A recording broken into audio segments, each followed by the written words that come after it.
پانی میٹھا کرنے کے پروجیکٹ کی افتتاحی تقریب سے صدر مملکت کا خطاب، ایرانی قوم کی توانائیوں پر زور۔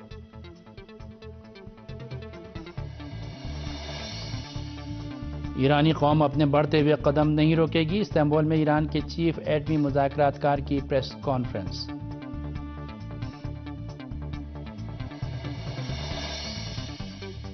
اسلام آباد میں انرجی کانفرنس، توانائی کے بحران پر قابو پانے کے لیے Iran Pakistan gas pipeline project کی تکمیل پر زور۔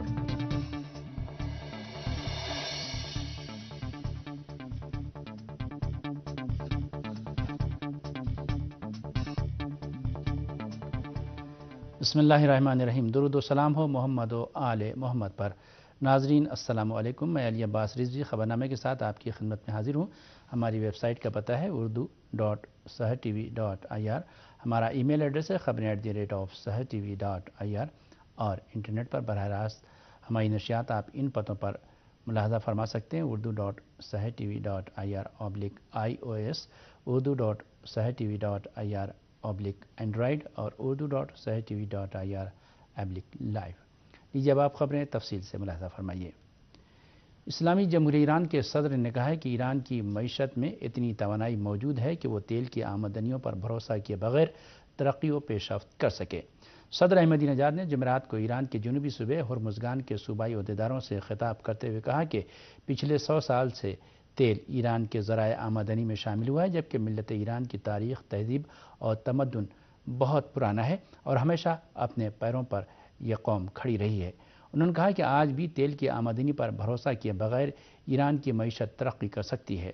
صدر ڈاکٹر احمدی نژاد نے اس بات کا ذکر کرتے ہوئے کہ عالمی سامراج اور شیطانوں کو صرف اس بات سے وحشت ہے کہ ایران کے عوام نے بین الاقوامی سیاست کے میدان میں اپنا مقام بلند کر لیا ہے، کہا کہ سامراجی طاقتیں جانتی ہیں کہ سائنسی اور معاشی میدانوں میں اگر ملت ایران نے چند ایک اور کامیابیاں حاصل کر لیں تو ملت ایران ایک بار پھر عالمی سطح پر ثقافت آفریں اور ثقافتی اور تہذیبی میدانوں میں سب سے مؤثر قوم بن کر ابھرے گی۔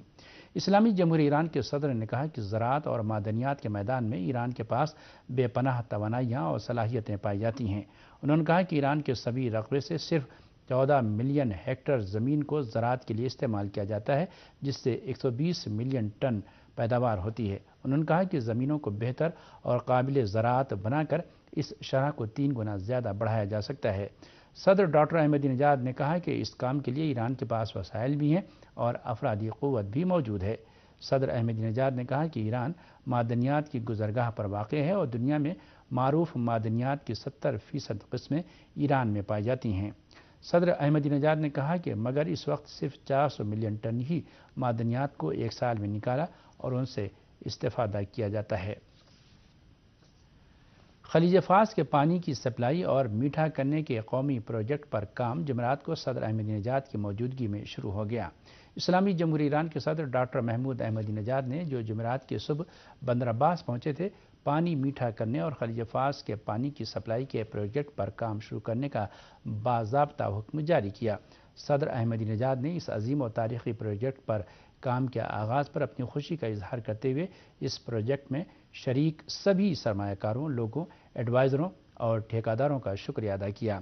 ایرانی کمپنی توس آب کے منیجنگ ڈائریکٹر سعید نیریزی نے اس تقریب میں اس بات کا ذکر کرتے ہوئے کہ یہ پانی کے شعبے میں پہلا پروجیکٹ ہے جو پرائیویٹ شعبے کو دیا گیا ہے، کہا کہ اس پروجیکٹ کے پہلے مرحلے میں 140 ملین میٹر مکعب پانی کو میٹھا اور پینے کے قابل بنایا جائے گا۔ اس عظیم پروجیکٹ کے ڈائریکٹر نیریزی نے کہا کہ دوسرے مرحلے میں 4 ملین میٹر مکعب پانی کو میٹھا بنایا جائے گا اور جب یہ پروجیکٹ مکمل ہو جائے گا تو 1 ارب ملین میٹر مکعب پانی کو میٹھا اور پینے کے قابل بنایا جائے گا۔ ایران کے آئین کی نگراں کونسل کے ترجمان نے کہا ہے کہ صدارتی انتخابات کے امیدواروں کی حتمی فہرست آئندہ 21 مئی کو جاری کر دی جائے گی۔ آئین کی نگراں کونسل یا شورائے نگہبان کے ترجمان عباس علی کدخدائی نے کہا کہ امیدواروں کے کاغذات نامزدگی کی جانچ پڑتال جاری ہے اور معمول کی مدت جمعرات کو ختم ہو گئی، مگر کونسل نے آئین کے آرٹیکل 57 کے مطابق کاغذات نامزدگی کی جانچ پڑتال کے لیے مزید 5 دن لینے کے لیے وزارت داخلہ کو خط ارسال کر دیا ہے۔ شورائے نگہبان کے ترجمان نے بتایا کہ 21 مئی کو امیدواروں کی حتمی فہرست وزارت داخلہ کو ارسال کر دی جائے گی اور وزارت داخلہ ذرائع ابلاغ کے لیے یہ فہرست جاری کرے گی۔ اسلامی جمہوریہ ایران کے 11ویں صدارتی انتخابات آئندہ 14 جون کو ہوں گے۔ اسلامی جمہوریہ ایران کے اعلیٰ قومی سلامتی کونسل کے سیکریٹری سعید جلیلی نے کہا ہے کہ ایران کے عوام کے قدم اپنی ترقی اور پیش رفت کے راستے میں نہیں رکیں گے۔ سعید جلیلی نے ترکی کے شہر استنبول میں ایک پریس کانفرنس میں ایران اور 5 جماعی گروپ کے مذاکرات کی میزبانی کرنے پر ترک حکام کا شکریہ ادا کرتے ہوئے ایٹمی معاملے پر مذاکرات کرنے والے فریق مقابل کو سفارش کی کہ وہ موقع سے فائدہ اٹھائیں کیونکہ ایران کے عوام اپنے قانونی حقوق کی بنیاد پر ترقی و پیش رفت کے راستے پر اپنے قدم نہیں روکیں گے۔ ایران کے اعلیٰ قومی سلامتی کونسل کے سیکریٹری سعید جلیلی نے یورپی یونین کے شعبہ خارجہ پالیسی کے انچارج کیتھرین اسٹن کے ساتھ استنبول میں ہونے والے اپنے مذاکرات کا حوالہ دیتے ہوئے کہا کہ طے پایا ہے کہ نئے نظریات کے ساتھ مزید تعاون کیا جائے گا اور مذاکرات کا یہ سلسلہ جاری رکھا جائے گا۔ سعید جلیلی نے کہا کہ اسلامی جمہوریہ ایران 5 جماعی گروپ کے نمائندوں کے ساتھ وہ جس وقت بھی چاہیں مذاکرات کے لیے تیار ہے۔ ایران کے اعلیٰ قومی سلامتی کونسل کے سیکریٹری نے اس امید کا اظہار کیا کہ 5 جماعی گروپ کے ممالک عالماتی 2 اجلاس میں ایران کی طرف سے پیش کی گئی تجاویز کا مثبت جواب دیں گے اور وقت ضائع نہیں کریں گے۔ ایران کے اعلیٰ قومی سلامتی کونسل کے سیکریٹری نے اسی طرح اسلامی بیداری کو عالم اسلام کے لیے ایک نئی توانائی سے تعبیر کیا اور کہا کہ یہ توانائی بین الاقوامی میدان میں ایک مؤثر بلاک کے قیام کا بہترین موقع فراہم کرے گی۔ واضح ہے کہ اسلامی جمہوریہ ایران کے اعلیٰ قومی سلامتی کونسل کے سیکریٹری سعید جلیلی اور یورپی یونین کے شعبہ خارجہ پالیسی کی سربراہ کیتھرین اسٹن نے بدھ کی رات استنبول میں 4 گھنٹے طویل مذاکرات انجام دیے۔ دونوں نے ہی ان مذاکرات کو مثبت اور مفید قرار دیا ہے۔ ایران اور ہندوستان ٹیکسٹائل کے شعبے میں ایک دوسرے کے ساتھ تعاون کو فروغ دیں گے۔ ہمارے نمائندے کے مطابق ٹیکسٹائل انڈسٹری سے وابستہ ہندوستانی صنعت کاروں کا 140 رکنی وفد آج تہران پہنچ رہا ہے، جو تہران میں ہندوستانی ٹیکسٹائل کی خصوصی نمائش میں شرکت کرے گا۔ ہندوستان کی سیکریٹری تجارت زہرہ چٹرجی اس وفد کی قیادت کر رہی ہیں۔ ایران میں اسلامی انقلاب کی کامیابی کے بعد تہران میں پہلی بار ہونے والی ہندوستانی ٹیکسٹائل کی یہ نمائش 19 مئی سے شروع ہوگی اور 21 مئی تک جاری رہے گی۔ اس نمائش میں 60 ہندوستانی کمپنیاں مختلف ٹیکسٹائل مصنوعات نمائش کے لیے پیش کریں گی۔ ہندوستان نے اسلامی جمہوریہ ایران سے درخواست کی ہے کہ ٹیکسٹائل کے شعبے میں اسے ترجیحی ٹیرف کا درجہ دیا جائے۔ ایران نے کہا ہے کہ وہ ہندوستان کی جانب سے ایرانی اشیاء کو ترجیحی ٹیرف دیے جانے کے بعد ایسا کرنے کے لیے تیار ہے۔ واضح ہے کہ ایران اور ہندوستان نے گزشتہ برس $17 ارب کا تجارتی لین دین کیا ہے اور دونوں ممالک آئندہ 4 سال کے دوران باہمی تجارت کا حجم $25 ارب تک لے جانے کی کوشش کر رہے ہیں۔ اسلام آباد میں منعقدہ توانائی کانفرنس میں توانائی کے بحران پر قابو پانے کے لیے Iran Pakistan gas pipeline project کی جلد از جلد تکمیل کی ضرورت پر زور دیا گیا۔ تفصیلی رپورٹ کے ساتھ اسلام آباد سے یاور بخاری۔ پاکستان میں توانائی کے ماہرین نے قرار دیا ہے کہ Iran Pakistan gas pipeline project کی فوری تکمیل پاکستان میں توانائی کے بحران کا واحد حل ہے۔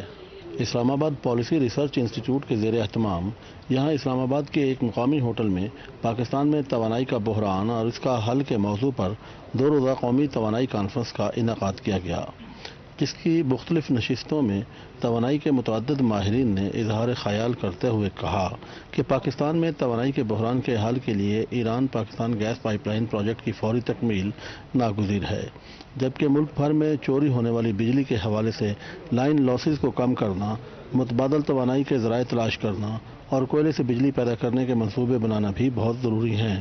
مقررین کا کہنا تھا کہ اگر نو منتخب حکومت ملک کو معاشی بحران سے نکالنا چاہتی ہے تو پھر اسے ترجیحاً توانائی کے بحران کو حل کرنا ہوگا اور 2030 تک کا ویژن دینا ہوگا تاکہ توانائی کے بحران کو حل کر کے ملک کی صنعتی پیداوار کو بڑھایا جا سکے، جو معاشی بحران کے حل کے لیے ناگزیر ہے۔ اس ضمن میں ماہرین نے یہ بھی تجویز کیا کہ پاکستان میں چلتی ہواؤں کے ساتھ ونڈ انرجی بھی پیدا کی جا سکتی ہے۔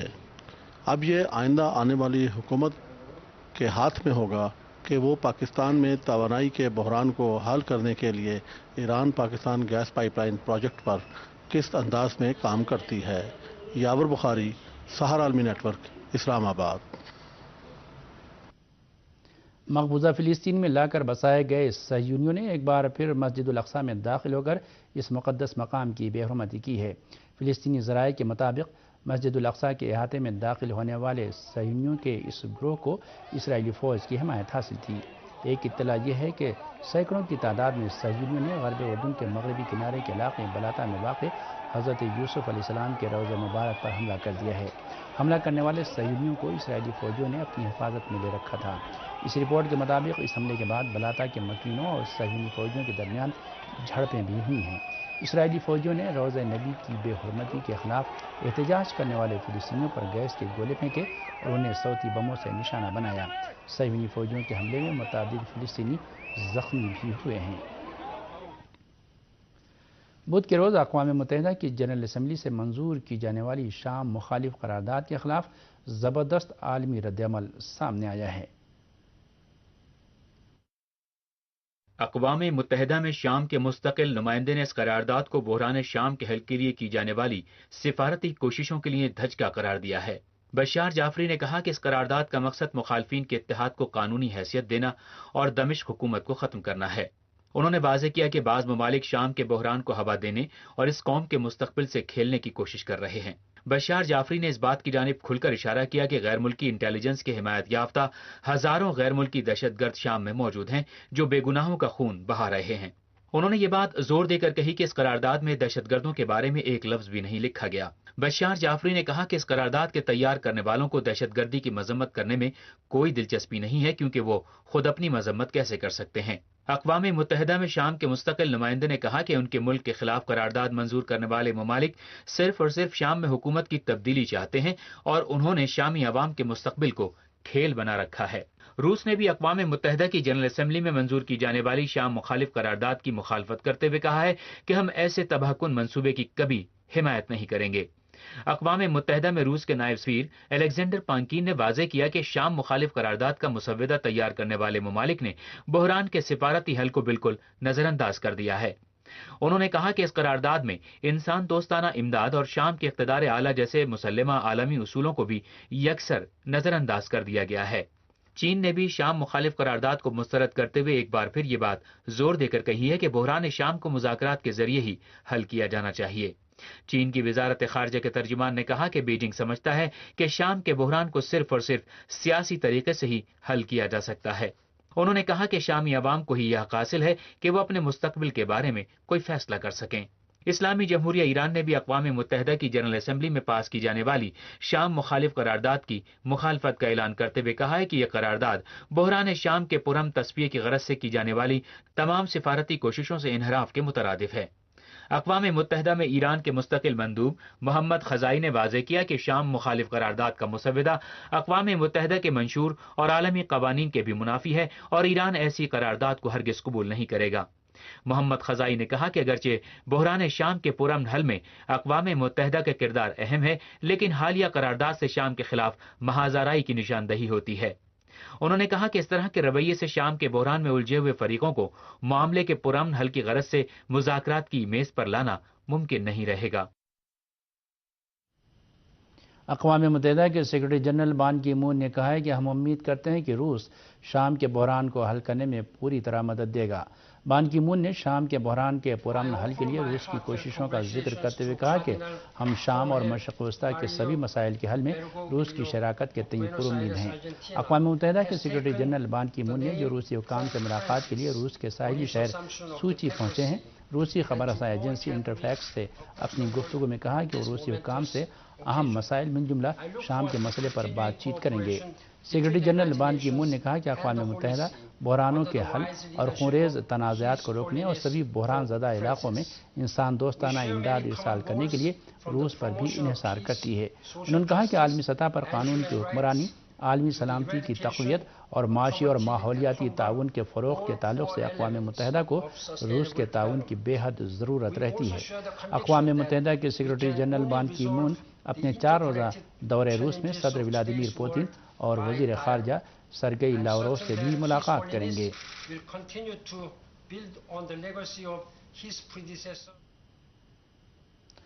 بدھ کی رات تہران میں پاکستان کے سفیر کی رہائش گاہ پر علامہ اقبال کی یاد میں ایک ادبی نشست منعقد ہوئی۔ تفصیلات بتا رہے ہیں حسن Zaidi.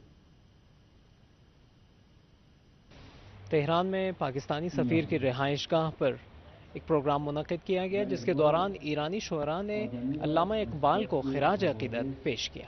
Long term relationship between the embassy and the Shehryar Foundation and National Library. Iran میں پاکستانی سفیر خالد عزیز بابر نے اپنی تقریر میں بین الاقوامی شہریار فاؤنڈیشن اور ایران کی قومی لائبریری کے اقدامات کو سراہا جن کے تعاون سے یہ پروگرام منعقد کیا گیا تھا۔ انہوں نے اس نوعیت کے پروگراموں کو ایران اور پاکستان کے عوام اور حکومتوں کے مابین تعلقات کو مزید مستحکم بنانے میں نہایت اہم قرار دیا۔ انہوں نے امید ظاہر کی کہ اس طرح کی نشستیں ہر سال منعقد کی جائیں گی تاکہ علامہ اقبال کے پیغام کو مزید اجاگر کیا جا سکے۔ اس کے بعد ایران کے مشہور شعراء اور ادیبوں نے علامہ اقبال، ان کی فکر اور عالم اسلام کے اتحاد کے لیے ان کی جدوجہد کے بارے میں اپنے اشعار پیش کیے۔ همای معرفت را بال اقبال ز قرآن کرد استقبال اقبال۔ ایران کے مشہور شاعر بیت اللہ جعفری نے اس بات کی طرف بھی اشارہ کیا کہ جامی اور شیخ بہائی کے بعد علامہ اقبال کو خاتم الشعراء کے عنوان سے نوازا گیا کیونکہ اس دور میں انہوں نے شعر اور شاعری میں ایک انقلاب برپا کر دیا تھا۔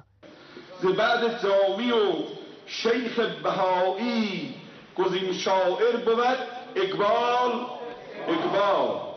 نغمه اقبال اگر نبود نبود، نوای لشکر پاکان سرود استقلال۔ آخر میں مشہور پاکستانی ادیب اور شاعر اور ایکو کے ثقافتی مرکز کے سربراہ افتخار عارف نے بھی علامہ اقبال کی شان میں اپنے اشعار پیش کیے۔ فکر بلند و ذوق تماشا کہاں سے لائیں، اقبال جیسی زندہ تمنا کہاں سے لائیں، اقبال جیسی زندہ تمنا کہاں سے لائیں، زندانیان شکوہ و ماتم کے روبرو، زندانیان شکوہ و ماتم کے روبرو، بانگ درا کی وضع کا مژدہ کہاں سے لائیں، کہنے کو ہیں وراثت اقبال کی امین، ہم کم نظر وہ دیدہ بینا کہاں سے لائیں۔ بڑی مہربانی، بات کریں۔ سید حسن زیدی، سحر عالمی نیٹ ورک، تہران۔ اور مزید خبریں۔ افغانستان کے دارالحکومت کابل میں غیر ملکی فوجیوں کے قافلے پر خودکش کار بم دھماکے میں 6 افراد ہلاک اور متعدد دیگر زخمی ہو گئے۔ مقامی حکام کا کہنا ہے کہ زخمیوں میں بعض کی حالت تشویشناک ہے، اس لیے مزید ہلاکتوں کا خدشہ موجود ہے۔ کابل شہر کے پولیس سربراہ محمد ایوب سولنگی نے کہا کہ کابل میں پارلیمنٹ کے سامنے غیر ملکی فوجیوں کے قافلے کو نشانہ بنایا گیا۔ پولیس حکام اور عینی شاہدین کا کہنا ہے کہ دھماکہ اتنا زوردار تھا کہ عمارتیں لرز اٹھیں۔ دھماکے سے آس پاس کی بہت سی عمارتوں کو نقصان پہنچا ہے۔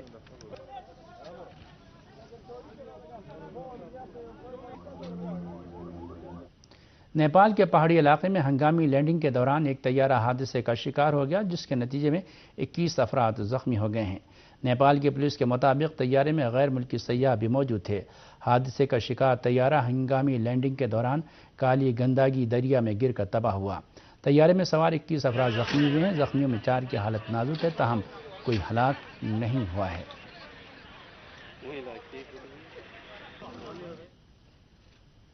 امریکی ریاست ٹیکساس میں خوفناک طوفان میں متعدد افراد ہلاک اور 100 سے زائد زخمی ہو گئے ہیں۔ پریس ٹی وی کے مطابق امریکہ کے محکمہ موسمیات کے حکام کا کہنا ہے کہ طوفان بدھ اور جمعرات کی درمیانی شب ٹیکساس کے شمال میں شروع ہوا۔ ابھی تک اس طوفان میں مرنے والوں کی صحیح تعداد کا علم نہیں ہو سکا ہے، لیکن اسپتال کے ذرائع کا کہنا ہے کہ 100 زخمیوں کو علاج کے لیے داخل کرایا گیا ہے۔ اسپتال کے ذرائع کا کہنا ہے کہ زخمیوں میں بعض کی حالت نازک ہے۔ طوفان سے 10 مکانات تباہ ہو گئے ہیں۔ ابھی تک طوفان سے ہونے والے ممکنہ نقصانات کی تفصیل معلوم نہیں ہو سکی ہے۔ اور آخر میں خاص خبروں کی سرخیوں پر ایک بار پھر نظر ڈالتے ہیں۔ پانی میٹھا کرنے کے پروجیکٹ کی افتتاحی تقریب سے صدر مملکت کا خطاب، ایرانی قوم کی توانائیوں پر زور۔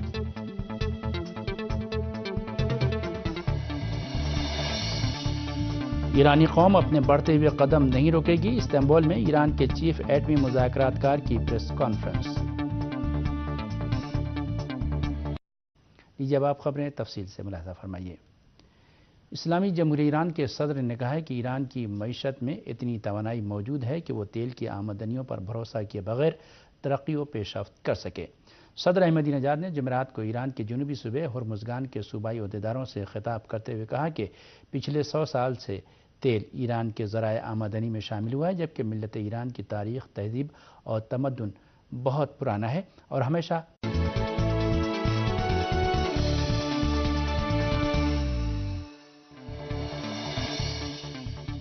پانی میٹھا کرنے کے پروجیکٹ کی افتتاحی تقریب سے صدر مملکت کا خطاب، ایرانی قوم کی توانائیوں پر زور۔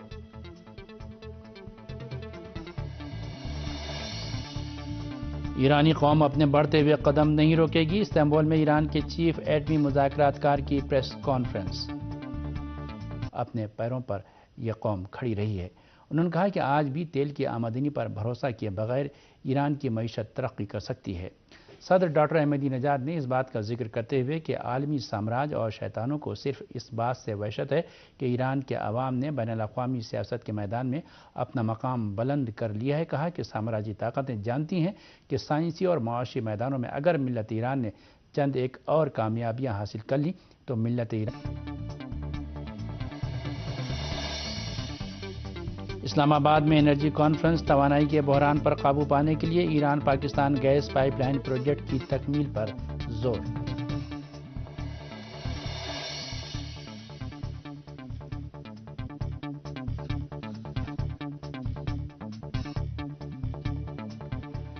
بسم اللہ الرحمن الرحیم، درود و سلام ہو محمد و آل محمد پر۔